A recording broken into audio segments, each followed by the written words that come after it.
नमस्कार, मैं हूं आशीष चित्रांशी और आप देख रहे हैं द न्यूज लॉन्चर। अब एक और महासंकट के लिए आप सभी लोग तैयार हो जाइए, क्योंकि होर्मुज 100% बंद हो चुका है, पूरी तरह बंद हो गया और इसका ऐलान किया है आईआरजीसी ने।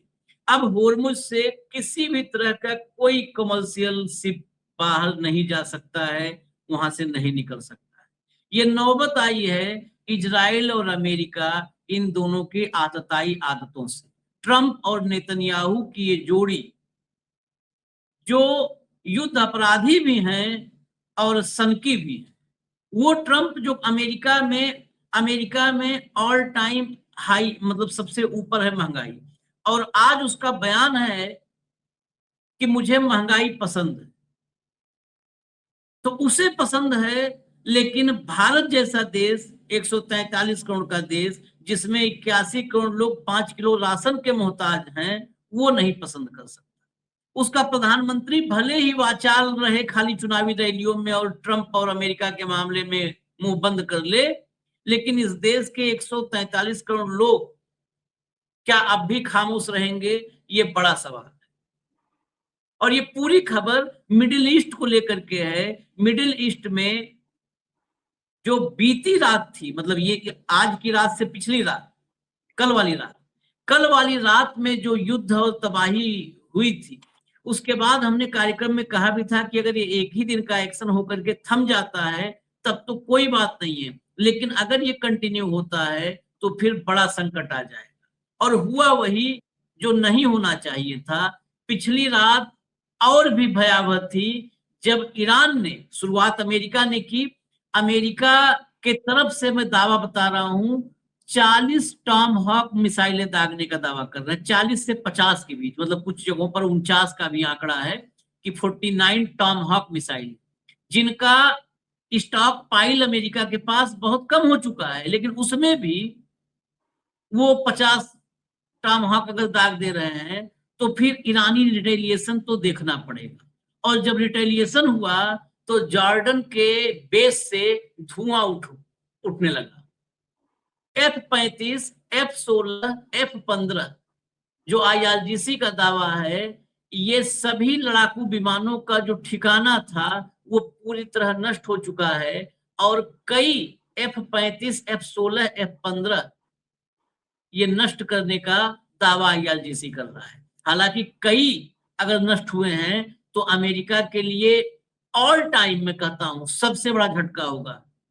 एक F-35 भी गिर जाता है तो पूरी दुनिया में चर्चा होती है, और आईआरजीसी कह रहा है कि हैंगर में F-35, F-16 और F-15 थे जॉर्डन के एयरबेस पर, और वो कई, उसमें से कई विमान पूरी तरह नष्ट हो गए हैं, वो तबाह हो चुके हैं। इसके अलावा 18 आर्मी बेस, उन पर बड़ी तबाही हुई है। 12 बैलिस्टिक मिसाइल, ड्रोन की तो आप शाहेद ड्रोन की गिनती मत कीजिए, शाहेद ड्रोन तो खूब दागे हैं। 12 बैलिस्टिक मिसाइलों का इस्तेमाल किया है। और आईआरजीसी, हालांकि इधर वाली टीम तो कह रही है कि हमने इंटरसेप्ट कर दिया, लेकिन आईआरजीसी का दावा है कि 12 में से उतनी मिसाइलें ठिकाने पर गिरी हैं जो तबाही मचाने के लिए पर्याप्त थी। तो ये पिछली रात ईरान का ये बैलिस्टिक मिसाइलों से जो प्रहार रहा है, ये प्रलय प्रहार रहा है। मैं आपको एक एक करके सारी खबरें दिखाऊंगा, लेकिन ये खबरें सिर्फ ईरान और अमेरिका के संदर्भ में आप मत देखिए। अब इसलिए मत देखिएगा क्योंकि अब पेट्रोल, डीजल, गैस, खाद, इस देश में बड़ा संकट आ चुका है। दहलीज पे नहीं है, अब वो घर के अंदर आ चुका है। अब वो किचन से लेकर के ड्राइंग रूम तक हर जगह आ चुका है संकट।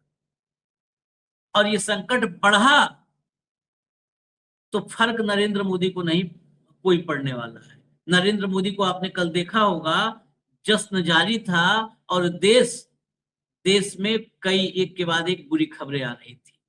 हमारे जहाज पर हमला हुआ था और मोदी का जश्न चल रहा था।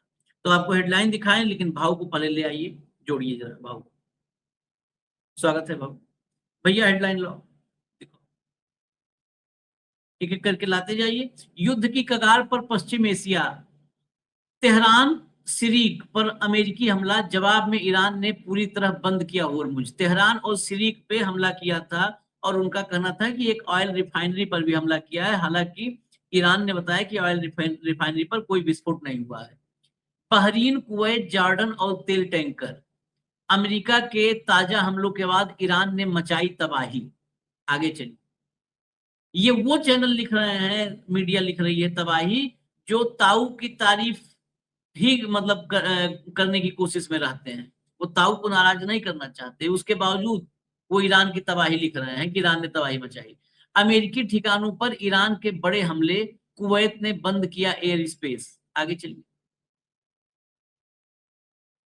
जहन्नुम बना देंगे, अमेरिका के एक्शन से गुस्साया ईरान, कुवैत और बहरीन में यूएस ठिकानों को किया धुआं धुआं, होर्मुज बंद। ये सारे चैनलों के हेडलाइन देखिए, नहीं होते थे, नॉर्मली कहा जाता था कि अमेरिका ने तबाही मचा दी। कुवैत, बहरीन में अमेरिकी मिलिट्री बेस पर ताबड़तोड़ हमला, ईरान ने किया जोरदार पलटवार। चलिए आगे, अब जरा खबर के भीतर चलते हैं, एक एक हिस्से को देखिए। ईरान ने अमेरिकी एयरबेस पर दागी 12 मिसाइलें। एक बयान जारी किया ईरान ने और दावा किया कि उसने जॉर्डन के अल अजराक एयरबेस पर मौजूद अमेरिकी विमानों को निशाना बनाया है। ईरानी सेना के मुताबिक इस हमले के लिए 12 बैलिस्टिक मिसाइलों का इस्तेमाल किया गया है, जो अल अजराक एयरबेस पर अटैक किया है। सिर्फ वहीं 12 बैलिस्टिक दागा है, उसमें इंटरसेप्ट हो भी गए होंगे 5-7, तो भी बहुत है बैलिस्टिक मिसाइल, 3-4 भी गिर जाए तो। आईआरजीसी ने कहा कि जब तक दुश्मन अपनी आक्रामक हरकतें जारी रखेगा, हमारा ऑपरेशन जारी रहेगा। आगे चलिए, ईरान ने तबाह किए अमेरिकी जेट्स। ईरान ने दावा किया है कि उसने जॉर्डन के अल अजराक एयरबेस और उसके कंट्रोल सेंटर पर 12 बैलिस्टिक मिसाइलें दागी हैं। ईरान का कहना है कि इस मिसाइल हमले में वहां मौजूद अमेरिकी सेना के F-35, F-15 और F-16 लड़ाकू विमानों के ठिकानों को पूरी तरह तबाह कर दिया गया है और भारी संख्या में अमेरिकी फाइटर जेट्स नष्ट हुए हैं। ईरानी सेना के मुताबिक ये कार्रवाई अमेरिकी सेना द्वारा ईरान के कारज, नजर आबाद और पिसवा इलाकों के पास किए गए हमलों का जवाब है। ईरान ने देखिए सब बताया कि उसके कहां कहां हमले हुए थे, कारज, नजर आबाद और पिसवा। सिरिक के हमले में, जो ईरान में सिरिक में हमला किया अमेरिका ने, उसमें बड़ा नुकसान ये हुआ है कि वहां पर जो वाटर पेयजल की सुविधा थी, वो टैंक तबाह हो गया और वहां पर पानी की किल्लत हो गई है। यह भी आईआरजीसी ने ही बताया है। आगे चलिए, जॉर्डन में 2 एयरबेस पर जोरदार धमाके। ईरानी सरकारी मीडिया के मुताबिक जॉर्डन के अल अजराक और मुवक्फाक साल्टी एयरबेस पर भीषण धमाके हुए हैं। इन दोनों ही एयरबेस के बारे में माना जाता है कि यहाँ अमेरिकी सैन्यकर्मी तैनात रहते हैं और ये क्षेत्र उनके सैन्य ऑपरेशनों को संभालने में मदद करते हैं। आगे चलिए, इन दोनों पे धमाके, अभी विजुअल भी आगे दिखाएंगे, कुछ कुछ विजुअल हैं, बहुत नहीं लेकिन थोड़े थोड़े हैं विजुअल। ईरान का बहरीन में हमला, जॉर्डन हो गया, बहरीन चलिए। ईरान की सेना ने दावा किया है कि उसने बहरीन में तैनात अमेरिकी नौसेना के 5वें बेड़े को निशाना बनाकर ड्रोन हमले किए हैं। वहां बैलिस्टिक हमला था, यहाँ ड्रोन हमला है, बिल्कुल क्लियरिटी है। ईरान के मुताबिक उसने ये कार्रवाई अमेरिकी सेना की ओर से दक्षिणी ईरान के इलाकों पर किए गए हमलों और सीज फायर के उल्लंघन के जवाब में किया है। ईरानी सेना का दावा है कि इस ऑपरेशन के दौरान कई विनाशकारी ड्रोनों का इस्तेमाल किया गया। इन हमलों में विशेष रूप से अमेरिकी 5वें बेड़े से जुड़े संचार एंटीना, कम्युनिकेशन एंटीना और पैट्रियट एयर डिफेंस सिस्टम के रडार ठिकानों को निशाना बनाने की बात कही गई है। मतलब पैट्रियट का जो एयर, पैट्रियट जहां से दागते हैं डिफेंस सिस्टम जो है पैट्रियट, उसको टारगेट किया और कम्युनिकेशन एंटीना को। आगे चलिए, अगला थोड़ा रफ्तार। हाँ, अमेरिका ने, जो मैं कह रहा था ना कि टॉम हॉक दागी हैं, अमेरिकी सेना ने एक वीडियो जारी किया जिसमें अमेरिकी युद्धपोत से ईरान के खिलाफ टॉम हॉक क्रूज मिसाइल दागते हुए दिखाया गया है। सेंटकॉम के मुताबिक अमेरिकी राष्ट्रपति ट्रंप के निर्देश पर अमेरिकी सेना ने 10 जून को ईरान के कई ठिकानों पर आत्मरक्षा में ये नए हमले किए।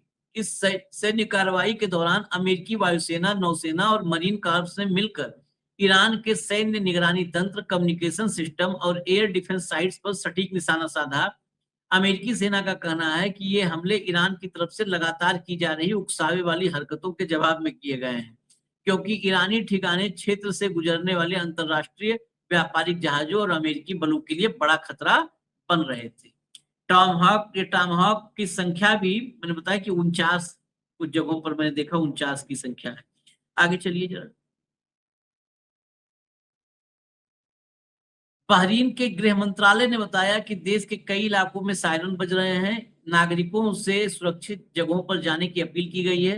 गृह मंत्रालय ने जानकारी ईरानी सरकारी मीडिया के उस दावे के बाद दी है जिसमें उन्होंने कहा था कि अमेरिकी सेना के पिछले हमलों के जवाब में उसकी सेना ने बहरीन में अमेरिकी फिफ्थ फ्लीट के मुख्यालय को निशाना बनाया। अब देखिए, ये पहले जानकारी किसने दी? आईआरजीसी ने दी, और आईआरजीसी के दावे के बाद, ईरान की सरकारी मीडिया के दावे के बाद बहरीन का गृह मंत्रालय निर्देश देता है। इससे अटैक और इंपैक्ट दोनों को समझा जा सकता है। आगे चलिए।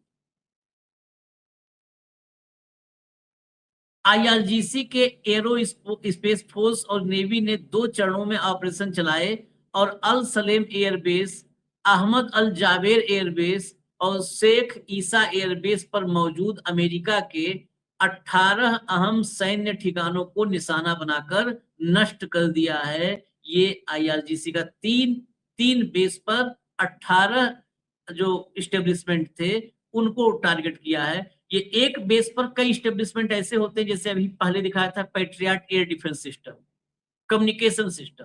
तो 18 इस्टेब्लिशमेंट 3 बेसों पर नष्ट किए हैं। आगे चलिए।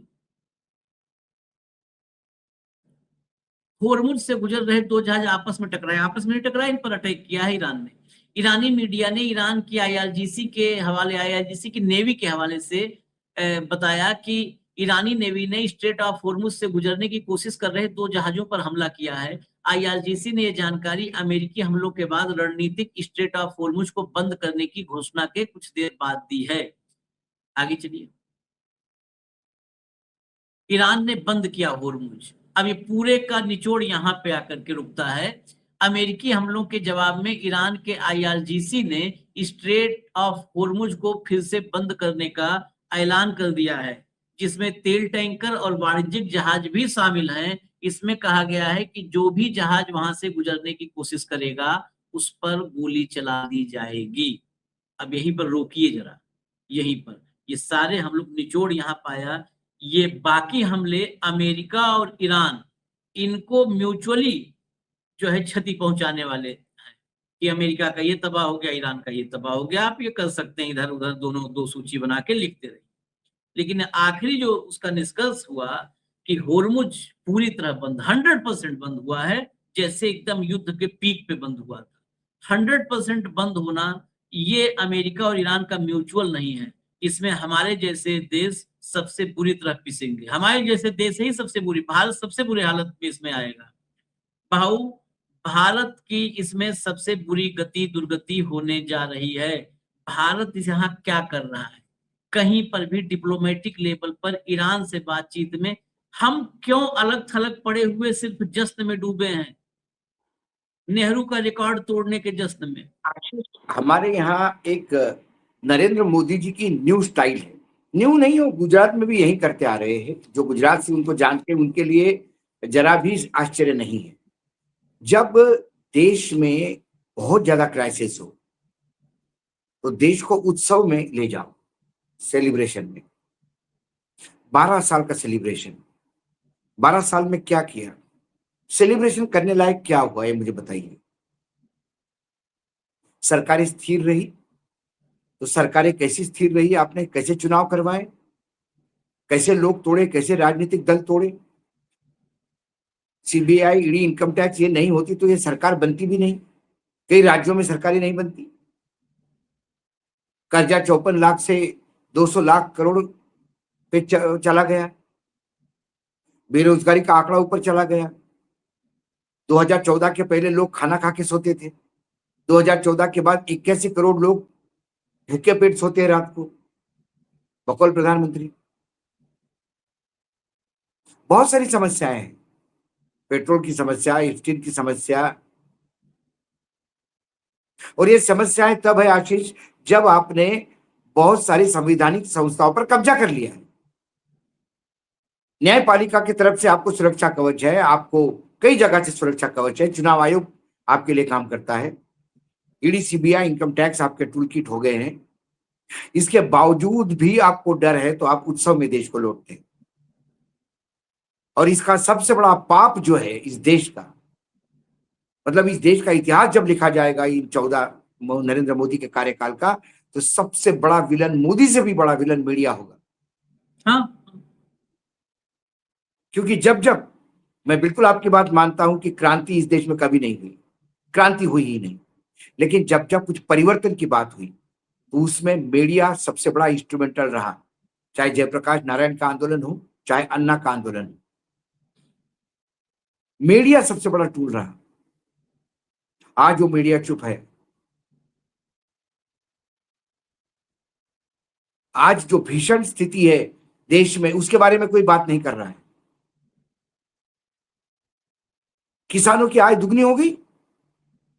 अरे लातूर में एक किसान के पास एक ही बैल है तो अपने पत्नी को जोता उसने, पत्नी पति के साथ एक बैल के साथ खींच रही है हल को, और पीछे पति है, क्योंकि वो हल चलाने के लिए ताकत चाहिए तो पति उस पे है, और पत्नी एक तरफ बैल है और एक तरफ महिला है।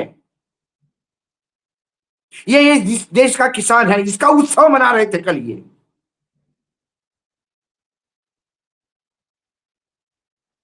किसको लेना देना है? क्या पड़ा है हारमूज? एफ्टीन का दलाली करने वाला यहां पे पेट्रोलियम मंत्री है। हमारे यहां खबरें क्या चलती है, ओ ग्रेट हो गया, अंडमान निकोबार में हमको गैस का भंडार मिल गया। अरे कब तेल आएगा नौमन और कब राधा नाचेगी? अरे आज की झांसा स्थिति देते क्या हैं है? सर, ये सब आज झांसा की देते स्थिति हैं, क्या है? फ्रॉड है सर। आज धार का फोटोग्राफ है। रात भर किसान सोए हैं दुकान के सामने यूरिया के लिए। किसको चिंता है यूरिया? ये तो झालमुड़ी खा के मस्त है। अलग अलग राज्यों के लोग गिफ्ट दे रहे हैं, उसी में मस्त है। और मीडिया किसने क्या गिफ्ट दिया ये बताने में मस्त है।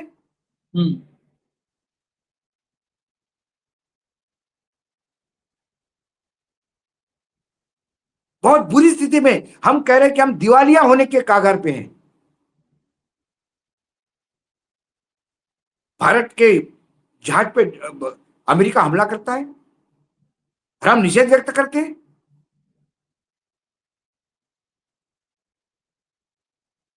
यह है हमारा 56 इंच का सीना। यह है हमारी, मैं चैलेंज करता हूं 11 साल की उपलब्धि, 12 साल की उपलब्धि पे डिबेट करें हमारे साथ। 12 साल पहले क्रूड की प्राइसेस 108 104 थी डॉलर, और पेट्रोल अपने देश में 65 रुपए मिल रहा था। आज $95 पे एक बैरल मिलता है और हमारे देश में 100 रुपए का पेट्रोल बिकता है। ये उपलब्धि है। 117 ये उपलब्धि है। और भाव बेशर्मी, जब चर्चा आई, हम मिडिल ईस्ट से भारत पे आए, बेशर्मी देखिए। ये दूरदर्शन, एक तो दूरदर्शन ने फिर ये कहे था कि इन सबके लिए शब्द क्या इस्तेमाल करें, भाट, चारण, भांड, ये सब तो इनके सामने शर्मिंदा है। ये तो इतने आगे निकल गए। दूरदर्शन को खोल रखा है कि दिन भर आओ झूठ बोलो, उस पे बैठ करके बोल रहा है, उस पे बैठ करके ये हरदीपपुरी कि हमने एक्साइज कम किया, और हमारे जो मतलब डबल इंजन की सरकारें वैट कम किया। जो विपक्ष शासित सरकारें हैं उन राज्यों में महंगा ज्यादा है, जहां पर भाजपा की सरकारें, वहां पर हमने वैट और एक्साइज कम करके कैसा कम झूठ बोल रहे हो आप? सबसे झूठा ज्यादा गैस सबसे ज्यादा पटना में महंगा है। पटना में, आंध्र प्रदेश में पटना में पटना है, में, महाराष्ट्र में, मध्य प्रदेश में, बंगाल में, मध्य प्रदेश, बंगाल में, अब बंगाल में जितनी डबल इंजन की सरकारें हैं उनमें तेल सबसे ज्यादा महंगा है। किसी को देखना हो जाकर के गूगल पर आप स्टेट वाइज देख लीजिए। विश्व के सबसे व्याभिचारी दलाल का दलाल यदि हमको ये बताए तो ये भारत के जनता के मुंह पे थूकना है। ऐसे ऐसे लोगों को कैबिनेट में, जो देश का कलंक है वो कैबिनेट में है, देश का कलंक कैबिनेट में। और ये हम ईरान से हम क्यों भारत पर आए? ईरान के घटनाक्रम वो घटनाएं हैं कि उसने उसके उड़ा दिया, अरे उसके F-35 50 उड़ जाए, हम यहाँ हॉर्मुज पे बंद हो गया ना। कोई कोई हम यहाँ पे आशीष जी और हम कोई फिल्म स्क्रिप्ट नहीं बताते। ईरान का क्या हो रहा है, इजराइल का क्या हो रहा है, अमेरिका का क्या हो रहा है, इसकी इसकी इसकी दहक जो है वो हम पे पहुंचती है। युद्ध वहां होता है, स्टॉक मार्केट मेरा यहाँ क्रैश होता है, निवेशक मेरा यहाँ मरता है। युद्ध वहां होता है, मेरे यहाँ किसान का ट्रैक्टर बंद होता है। युद्ध वहां होता है, मेरे को यूरिया नहीं मिलता। नहीं, हॉर्मुज नहीं बंद था तब तक उनके युद्ध का अलग एनालिसिस था। अरे कुछ हॉर्मुज तो बंद आता हो था गया, हॉर्मुज से। और एक वो अमेरिका में बैठा फ्रॉड है, उसने पता है हॉर्मुज बंद हो गया जब ये सब हुआ है कल 2 रात में, तो क्या क्या बोला। आज 2 बातें बड़ी उसमें महत्वपूर्ण है। महत्वपूर्ण क्या है, मतलब उस फ्रॉड पर ISO सर्टिफिकेट मिलता है। कह रहा है कि एक तो महंगाई बढ़ने मुझे मजा आता है, कोई दिक्कत नहीं है। दूसरा क्या बोला, हमारे तो ईरान देखता रह गया, हमारे यहाँ लोगों ने छाप भी दिया है, ईरान देखता रह गया, हमने 10 करोड़ बैरल अपना तेल अमेरिका का निकाल लिया। इस फ्रॉड से कोई पूछे, इसी ने बताया था कि होर्मुज से हमारा कुछ जाता ही नहीं है, हम क्यों लोड लें, यही कहा एग्जैक्टली था। ये पहले कह रहा था कि होर्मुज चीन खोले, फिर हाँ होर्मुज बाकी यूरोपियन नेशन खोले। बाद में बोले मेरे क्या, हमारा क्या जा रहा है, होर्मुज आपके लिए खुलवा रहा हूं, मत खोलो हाँ, होर्मुज। ये हमारा कुछ बोलता है, जाता ही अब नहीं बोलता होर्मुज है से। कि मेरे कुछ, अरे इसका तो क्या, ये तो पागल हो गया। इसको ना, इसको साइकेट्रिक ट्रीटमेंट की जरूरत है। जो आदमी कहे कि ईरान के लोग मुझे सर्वोच्च नेता बनाने के लिए तैयार है, जो कहे कि मुझे ईरान ने 4 टैंकर भेज दिए तेल के, पता नहीं क्यों भेज दिए, शायद गिफ्ट करके भेज दिए हो। ये ऐसा मूर्ख आदमी। अमेरिकन नेवी ने हाथ ऊपर कर दिया कि हम हॉर्मुज में नहीं घुसेंगे। ये जापान को बोलता है बोट भेजो, जर्मनी को बोलता है बोट भेजो। वाह यार, तुम्हारी आर्मी नहीं घुस, तुम्हारी नेवी नहीं घुसेगी, हमारी नेवी को शहीद करवाओगे, कौन जाएगा? जो आदमी अपने एक ट्वीट में, जो सोशल मीडिया पे जो ट्रूथ पे डालता है झूठ अपना, उसमें एक, इसमें पहला कैरेग्राफ और दूसरा कैरेग्राफ एक दूसरे को टैली नहीं करते, एक दूसरे को कॉन्ट्रडिक्ट करते हैं, एक दूसरे का खंडन करते हैं। इतना पागल आदमी है ये। और ये हमारा आका हो गया। ईरान ये की तय करेगा सरकार, हम रशिया से तेल लेंगे कि नहीं लेंगे, कैसा डॉलर नीचे नहीं आता। सारा ऑयल का पेमेंट यदि हम रुपया में करना शुरू कर दे तो ईरान दे देगा तेल हमको, हॉर्मुज से निकाल के देगा। पुरानी बात हो गई, वो भारत की औकात नहीं है। नरेंद्र मोदी के रहते भारत की औकात नहीं है, अपने हाँ, देश के बारे में बोलने में शर्मिंदगी है। एक दिन बोल दिया था कपिल सिब्बल ने ना कि शर्म आती है अब इस देश में रहने पर, तो सारे भाजपाई, ये इनके मन की बात, ये अंदर से इसे ये देशद्रोही। अरे तुम्हें शर्म आनी चाहिए कि तुमने इस देश को ऐसा बना दिया कि हमें शर्म आने लगी। तुमने ऐसा इस देश को बनाया, लेकिन तुम तो बेशर्म हो, तुम्हें शर्म आएगी नहीं। बेशर्म हो तुम लोग, बेशर्म, बेहया, कोई शर्म नहीं आनी है। इस देश को बना दिया, अमेरिका के सामने बोल नहीं पा रहे हो। अमेरिका समंदर में भारतीयों को मार रहा है, अभी उस कार्यक्रम को लाइन देखिएगा आप लोग, भारतीयों को मार रहा है। सिर्फ हमले तक मामला नहीं है, मार रहा है। कितने भारतीय मरे हैं उनकी लाशें अभी गिनती करिएगा। प्रधानमंत्री की जुबान में है जरा सा भी वो है औकात की फोन मिला दे डोनाल्ड ट्रंप को। मैं मोदी कहता हूं, मोदी की औकात है क्या कि डोनाल्ड ट्रंप को फोन मिला कहे कि कैसे तुमने हमारे जो है लोगों को मार दिया, है क्या औकात? अरे रशिया में गुजराती फंसे हुए हैं, रशिया में गुजराती फंसे हुए हैं, वो गुहार लगा रहे हैं बचाने की, निकाल वहां नहीं पा रहे। वहां लाशें गिर रही हैं भारतीयों की, यहाँ नाच रहा है हमारा 56 इंची, नाच रहा है। जश्न मनाओ, नाचो गाओ।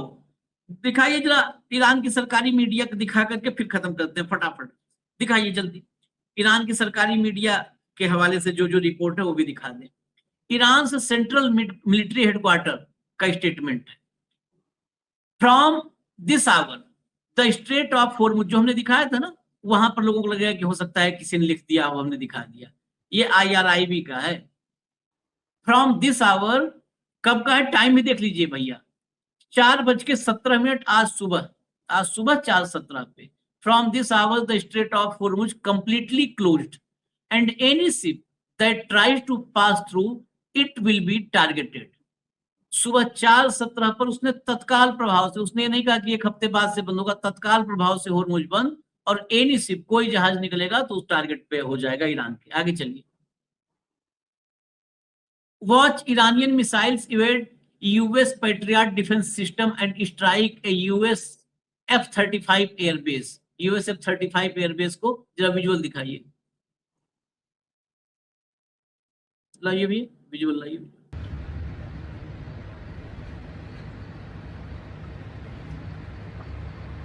ये जॉर्डन में अटैक है। ये देखिए आप दूर जो धुआं दिख रहा है विजुअल में बस वही है। जो जहां पर एयरबेस पर अटैक हुआ है वहां धुआं बिल्कुल पीछे की, ये ऊपर से अटैक। अगला लाइए, कुछ और विजुअल में क्लियर हो जाएगा। चलिए अगला लाइए, ट्वीट लाइए।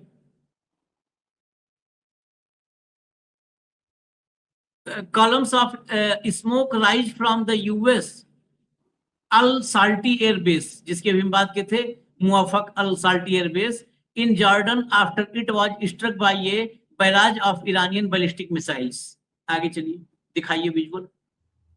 स्मोक, धुआं, उससे अल साल्टी एयरबेस से धुआं उठ रहा है। फिर इसमें दूर से देखिएगा वो अटैक, और अभी नीचे आप देखेंगे ऊपर धुएं का तो जो गुबार दिख रहा है, उसके अलावा आपको नीचे भी धुआं दिखेगा। ये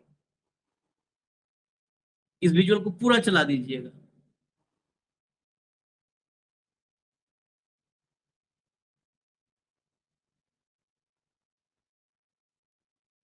चलिए अगला लाइए।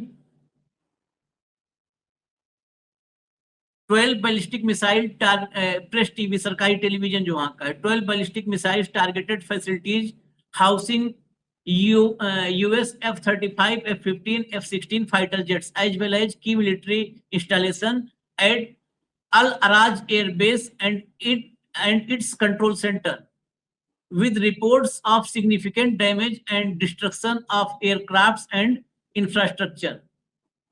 ये जो 12 बैलिस्टिक मिसाइल से जो नुकसान हुआ था वो प्रेस टीवी ने पूरा डिटेल दिया है। आगे चलिए।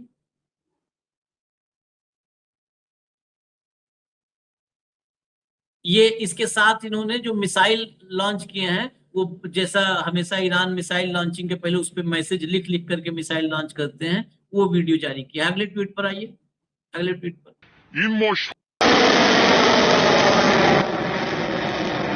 कल रात मिसाइल जो अगले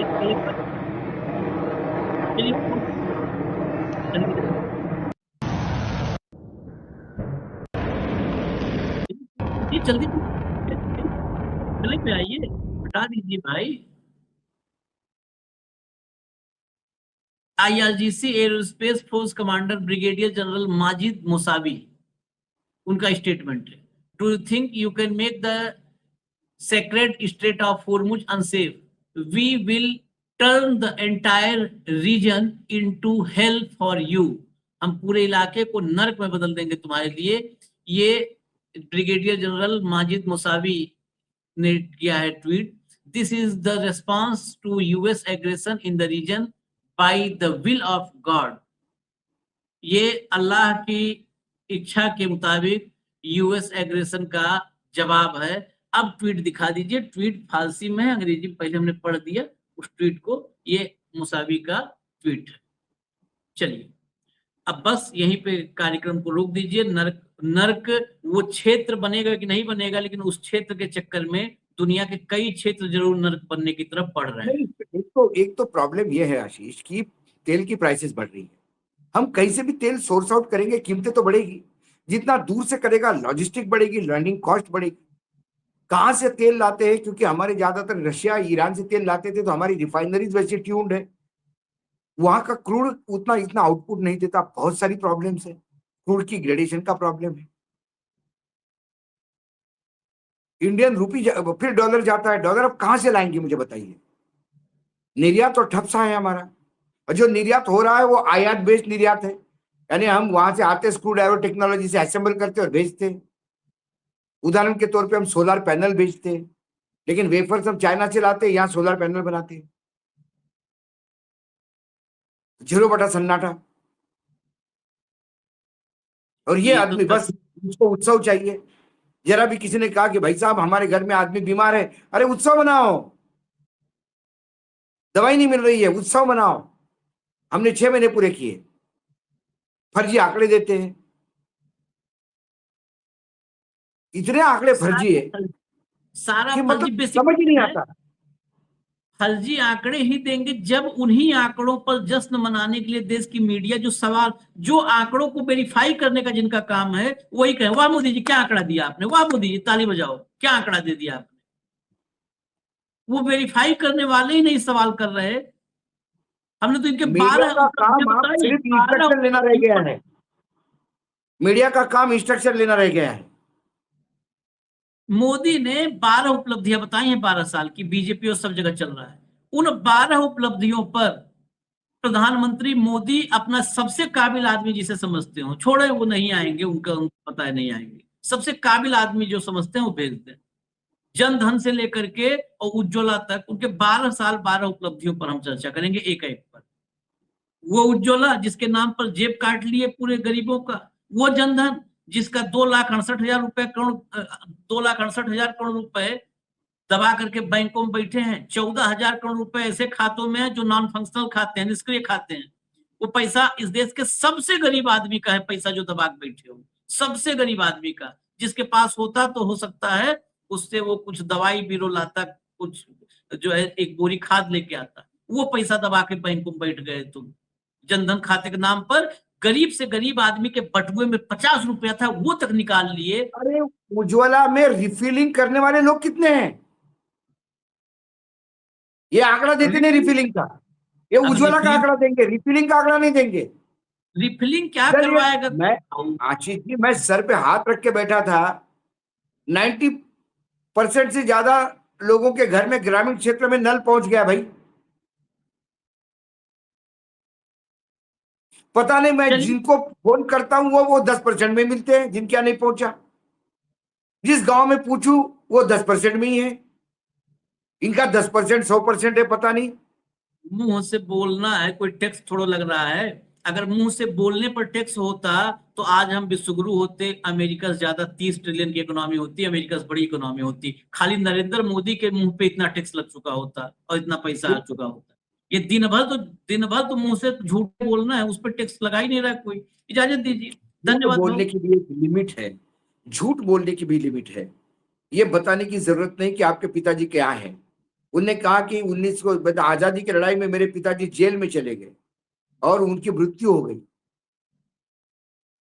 इनका ये जन्म बात 1950 का है, इनके पिताजी 1947 के पहले मरे हैं। क्या से पहले मतलब, इनके कैसा बाबूजी मर बोलना, गए क्या तो 50 बोलना। में पैदा हुए। अरे अपने ही घर वालों को गाली दे रहे हो आप। जबान में हड्डी नहीं, कुछ भी बोलोगे। कोई सवाल पिताजी पूछने वाला नहीं है। छोड़िए भाऊ, वो छोड़िए, मौत और जिंदा और जन्म वो सब छोड़िए। पिताजी अंग्रेजों से लड़े थे, ये बात नरेंद्र मोदी को 2026 में पता चली। इसके पहले तो मैं कभी नहीं सुना था। इसके पहले माँ हमें भी के नहीं। बर्तन वाली बात पता थी। 2026 में इनको पता चला कि इनके पिताजी अंग्रेजों से लड़े थे। इन्हें भी रहे रहे ऐसे पता चल जाता है, 25-30 साल बाद एकाएक आता है पिताजी अंग्रेजों से। इतने दिन से इन भाजपाइयों पर यह आरोप है कि ये कोई अंग्रेज से नहीं लड़े हैं। इनको एकाएक 2026 में आता है मेरे पिताजी लड़े थे, मेरे पिताजी लड़े थे। गोलवलकर और हेडगेवार तो नहीं लड़े, लेकिन मेरे पिताजी लड़े थे। इनको ये 2026 और में आता क्लासिक किस्सा सुनाता हूं, मैं क्लासिक किस्सा सुनाता हूं। मोहन भागवत जी के मुंह से सुना मैंने। उनने कहा कि जो सबसे पहले ध्वज जलगांव में, खानदेश में जब सबसे पहले तिरंगा फहराया गया, तो वो तिरंगा ऊपर जाके अटक गया और रस्सी गांठ खुल नहीं रही थी। तो जो लड़का रस्सी के गांठ ऊपर चढ़ा, पोल पे सट सट सट सट मलखाम वाला था, ऊपर चढ़ के उसने गांठ खोली, वो संघ का कार्यकर्ता था। कौन कहता है तिरंगे का अपमान? अरे बाबा वो सब ठीक है, उसने गांठ खोली, वो संघ का कार्यकर्ता था। सवाल यह है कि संघ ने फ्लैग अपने ऑफिस पे क्यों नहीं फहराया? उसका जवाब दीजिए ना।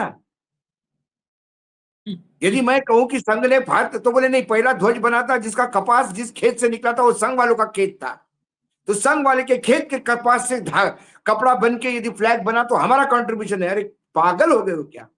तुम्हारा कंट्रीब्यूशन है मान लिया, वो गांठ स्वयं सेवक ने खोल ली मान ली। इतना तुम्हें तिरंगे के प्रति प्रेम था तो फिर तिरंगा फहराया क्यों नहीं? अरे भाऊ, ये वही बात है ना, मेरा बेटा जाता है चौराहे पर गर्मी में पानी पिला के आता है, लेकिन घर में मेहमान आए तो हम लोग उसको पानी नहीं पिलाते। घर में मेहमान आए तो पानी नहीं पूछते हैं उसको, चौराहे पे जाते हैं पानी पिलाने। अरे बेशरम, क्या क्या तुम लोग देते हो लॉजिक भाई, मजबूरी में बोलना पड़ता है इतना। बाकी जैसे मतलब क्या लॉजिक देते हो, चौराहे लोग पानी पिला के घर में जो आता है उसको क्या है, पानी नहीं पूछते, तो ये ये बिस्कुट झूठ नहीं इसलिए बोलते हैं कि लोग सुनते हैं, लोग देश से सुनते हैं, इसी कोई सवाल नहीं उठता। इजाजत दीजिए, बहुत हो गया टाइम। इस देश के लोग इसी के पात्र हैं, इसी के पात्र हैं। इजाजत दीजिए, धन्यवाद।